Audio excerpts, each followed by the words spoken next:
Donc on va vous parler de Wanted Community, qui est une communauté superbe, qui est une communauté d'entraide et de solidarité qu'on a créée en 2011 sur Facebook, ce sont des groupes Facebook. Alors déjà, juste pour savoir, qui a déjà entendu parler de Wanted Community ici? Ok. Du coup, on va un peu vous raconter l'histoire. Ça a une vraie valeur au final dans ce qu'est ce projet aujourd'hui. Donc on est en 2011. Christian, Luc, l'autre cofondateur qui n'est pas là, parce qu'il travaille lui, et moi-même, par rapport en fait à notre montée sur Paris, parce qu'on est tous les trois bordelais, tous les trois amis bordelais à la base, on monte à Paris chacun pour nos études et nos activités qui sont complètement différentes. Et donc du coup, on connaît peu de monde à Paris et on a besoin de trouver job, logement, puis surtout où aller boire un coup le soir, clairement. Et donc du coup, on crée un groupe sur Facebook qui s'appelle à l'époque Wanted Bon Plan, pour pouvoir justement trouver des plans et une facilité de vivre dans Paris en invitant en fait nos propres réseaux et les propres membres de notre réseau Facebook dans le groupe. Donc du coup, à la base, c'est pas du tout un projet. Ça n'a rien à voir avec un côté market ou un projet de vie. En fait, on a chacun notre job. Et petit à petit, en fait, le groupe va prendre beaucoup de membres. Ça va plutôt exploser en termes d'engagement, on va dire, de membres qui rentrent dans le groupe. On passe de quelques centaines, milliers, dizaines de milliers. Le premier groupe n'était pas du tout localisé sur Paris. C'est un groupe qui s'appelait Wanted Bon Plan. Et donc, du coup, on va le localiser sur Paris et on va aussi ouvrir un groupe sur Bordeaux parce qu'on comprend que nos membres ont envie d'avoir des recommandations de bons plans et d'entraide qui sont spécifiquement localisés dans leur ville. Donc pour vous donner une idée, pour ceux qui ne connaissent pas Wanted, pour ceux qui connaissent, vous voyez un peu ce qui peut se passer sur les groupes, mais pour ceux qui ne connaissent pas, on est sur de la demande d'entraide qui est hyper large. Ça peut être aussi bien vendre sa cafetière comme vous allez le faire sur le Bon Coin. Ça peut être poser une question comme vous allez le faire sur Google. Ça peut être demander de l'aide pour son déménagement au bout de la rue. On est dans quelque chose qui est hyper large et volontairement, nous, très vite, on n'a pas voulu monétiser parce qu'on était persuadé que ça allait tuer notre communauté qui était tournée plutôt autour de l'entraide. Donc du coup, on refuse que les professionnels viennent poster dans notre groupe. On met un gros accent sur la modération parce qu'on voulait que ça pouvait vite partir dans tous les sens, ce qui est déjà le cas aujourd'hui malgré la modération. Mais très vite, on prend pas mal de bénévoles. Aujourd'hui, on a à peu près 80 bénévoles en France sur nos 82 groupes, parce qu'on a plus de groupes localisés. Donc du coup, on commence à mettre l'accent sur ça et à imaginer ce projet en tant que tel. Et là, il y a eu un vrai step en fait. En 2015, pendant les attentats de Paris. Ce qui est assez étonnant, c'est que nous, les attentats, on les apprend quasiment en fait sur le groupe en fait. C'est-à-dire que sur le groupe, le soir des attentats, il y a énormément de personnes qui vont se connecter au groupe, soit qui sont déjà ou qui vont rejoindre le groupe, pour demander de l'aide, pour proposer de l'aide, pour rechercher des personnes. Et là, à ce moment-là, en fait, le groupe prend une tonalité en fait et une raison d'être qui est profondément axée sur l'entraide et la solidarité. Ce qui est à la base, évidemment, nous, l'entraide, c'était la valeur première et la valeur socle de ce qu'on avait fait. Mais on n'avait pas du tout imaginé que ça pouvait prendre des proportions comme celle-ci. Donc du coup, après, il y a eu d'autres histoires de ce type-là. Nous, c'est à ce moment-là où on s'est dit, OK, ce groupe-là, potentiellement, on peut en faire quelque chose. Et on a envie de le développer et passer du temps dessus. Donc petit à petit, on a lâché notre job. Toi, le premier. Ouais. En fait, il marche le micro ? Il marche le micro. Ah, très bien. En fait, pour être clair, Wanted, ça peut être 95% de gens qui vont être sur de l'entraide quotidienne, comme de l'achat-vente, tout ce que vient d'expliquer Jérémy, et peut-être 5% qui étaient vraiment basés sur de l'entraide et de la solidarité pure. Et nous, on a une stratégie, au lieu de s'intéresser, de faire un business et de répondre aux besoins des 95% qui formaient notre communauté, on s'est dit, en fait, on va s'intéresser aux 5% qui représentent les valeurs que nous, on a envie de défendre. Et on va garder toute l'activité qui correspond aux 85% qui utilisent notre service pour X ou Y raison et de l'achat-vente, tout ce que vous pouvez connaître.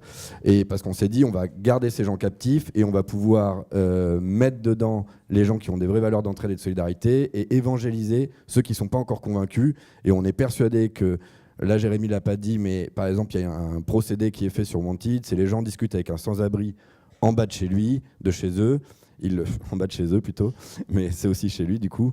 Ils le prennent en photo et ils demandent de l'aide et il dit cette personne elle est à la rue depuis tant de temps, elle a besoin d'un boulot, il est compétent dans ça et ça et ça. Et il y a des personnes qui ont été sorties de la rue en moins de 24 heures sur Wanted Community. Et donc nous on pense que par mimétisme et le fait de voir ce genre d'action un peu solidaire, un peu citoyenne et surprenante et spontanée, ça motive aussi d'autres personnes à rejoindre d'autres actions. Et notamment sur Paris, là, on a des personnes qui toutes les semaines, au début ils étaient 3, et maintenant ils sont plus de 80 à distribuer 100 repas des sans-abri toutes les semaines, et vendredi on sera avec eux. Et voilà, et ces personnes-là continuent d'inspirer d'autres personnes sur Wanted, et des gens qui vendent des cafetières se retrouvent maintenant impliqués à distribuer des repas des sans-abri de manière hebdomadaire. Exactement. Et donc, du coup, en ayant cette vision-là, la vision que vient de donner Christian, nous, on se dit, OK, il y a quelque chose à faire. Donc, du coup, comme je disais, on décide petit à petit de quitter notre job. Donc, du coup, la question du modèle économique se pose, forcément, parce qu'aujourd'hui, avec Wanted, on gagne 0. Et donc, du coup, il y a eu, on va dire, 2 événements majeurs, aussi bien en termes de décision que d'opportunités, qui ont changé les choses pour nous. Déjà, il y a, nous, très vite, en fait, la volonté de créer des espaces physiques, IRL. C'est-à-dire qu'on s'est dit, on a créé des espaces sur le digital et sur le virtuel, sur lesquels les gens s'entraident. Faisons la même chose en créant des espaces physiques. Donc on a créé un lieu sur Bordeaux qui s'appelle le Wanted Café. On l'a ouvert en septembre. Voilà, on a passé un très bon été dans les travaux. Et du coup, on s'est dit, on veut tester ce que peut donner cette communauté IRL. Aussi parce que c'était, on sentait que pour Facebook, t'en parleras ensuite, mais pour Facebook, on était déjà en contact avec les équipes de Facebook, les équipes US, sur le fait justement de partir d'une communauté, de partir d'un groupe et qu'il se passe des choses dans le réel. Il y avait l'exemple de Sabrina qui distribue des repas aux sans-abri là, depuis un an. Il n'y a pas de modèle associatif, il n'y a rien. C'est vraiment quelque chose d'hyper spontané, une espèce de quelque chose de très citoyen en fait, qui veut dire beaucoup de choses aussi sur l'usage des réseaux sociaux aujourd'hui. Donc du coup, on a créé ce café, qui est un café-restaurant, qui à la base peut paraître comme n'importe quel établissement.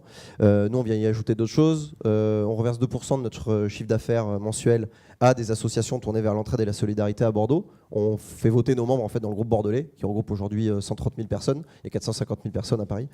Qui nous font remonter des associations en fait, qu'ils connaissent, qu'ils aiment aider. Et donc nous, on reverse 2% de notre chiffre pour essayer aussi d'évangéliser auprès d'autres commerces à Bordeaux. On travaille notamment avec le Carillon, que vous connaissez peut-être, qui est une asso à Paris aussi, qui aide les sans-abri. On a une carte de fidélité solidaire aussi, où le 10e repas chez nous, il n'est pas pour vous en fait, mais il génère un bon qu'on va donner à des associations comme le Carillon par exemple, qui vont aller donner ces bons à des personnes sans abri pour qu'ils viennent manger chez nous. Les plats suspendus, les cafés suspendus que vous connaissez sûrement. Donc là on est en train de tester, c'est même pas une V1, hein, c'est un peu une V0, une version bêta d'un lieu qu'on pourrait créer comme ça. Nous c'est hyper important en termes de vision en fait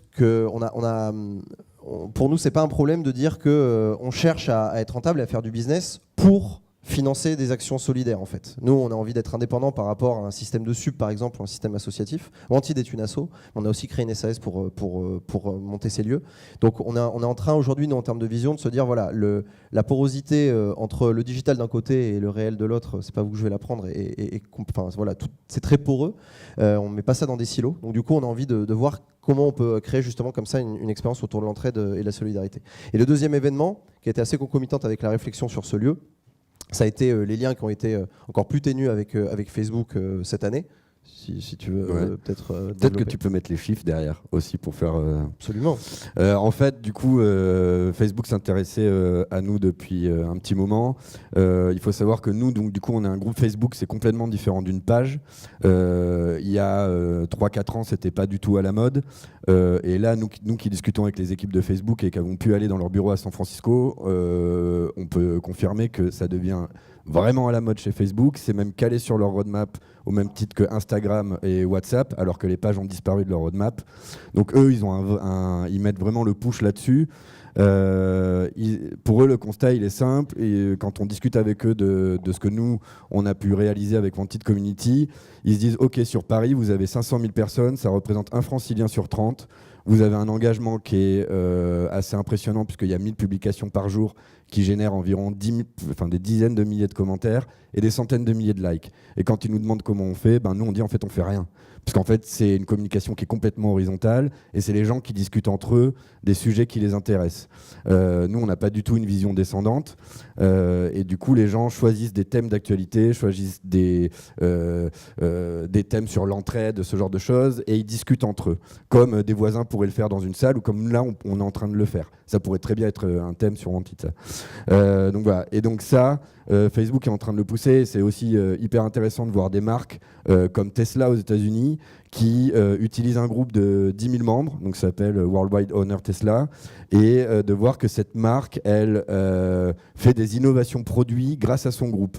Ils avaient posté, alors donc là c'est des mecs qui ont du fric, disons, qui ont des voitures Tesla, chacun se gargarise en postant le dernier modèle, en disant t'as vu comment elle roule vite, sauf que le groupe il est managé par Tesla, et ce qu'ils se sont rendus compte c'est que beaucoup de propriétaires se plaignaient que quand ils avaient un enfant, c'était compliqué d'attacher le siège auto dans la voiture.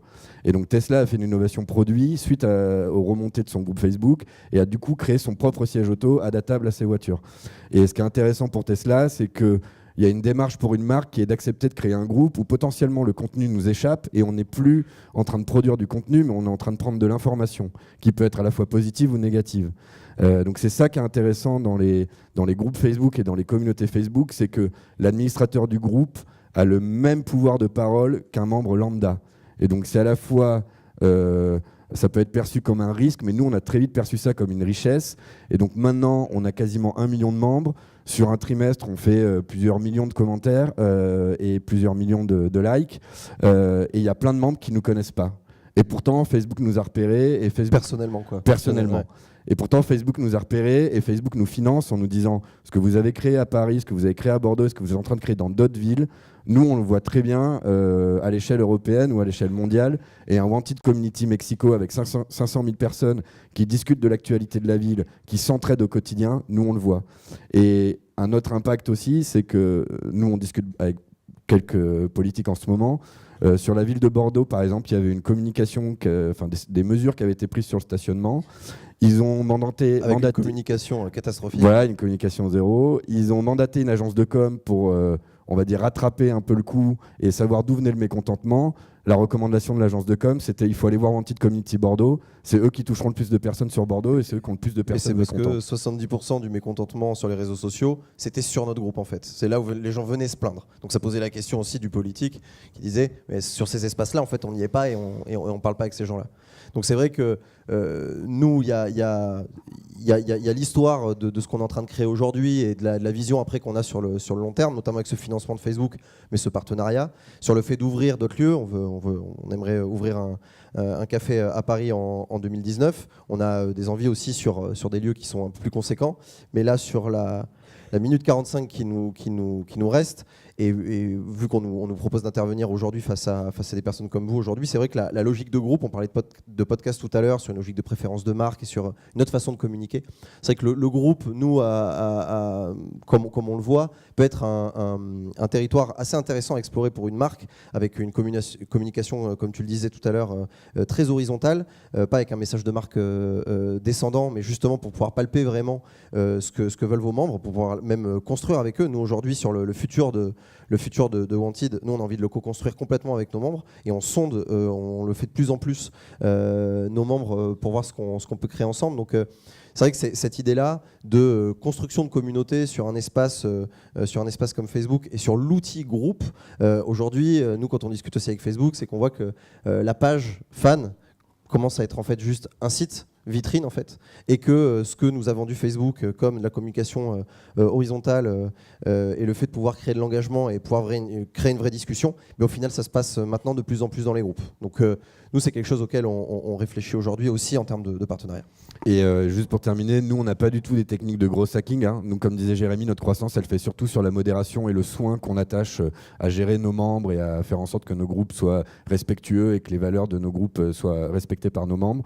Mais on a une croissance d'à peu près 15 000 personnes par mois avec un budget de 0. Donc ça prouve aussi que quand on a des valeurs ou quand on arrive à mobiliser des gens sur certains sujets, la croissance se fait naturellement et il n'y a pas besoin on peut s'appuyer sur l'algorithme de Facebook qui en ce moment pousse énormément les groupes. Et donc il nous reste 1 seconde pour dire merci. Merci.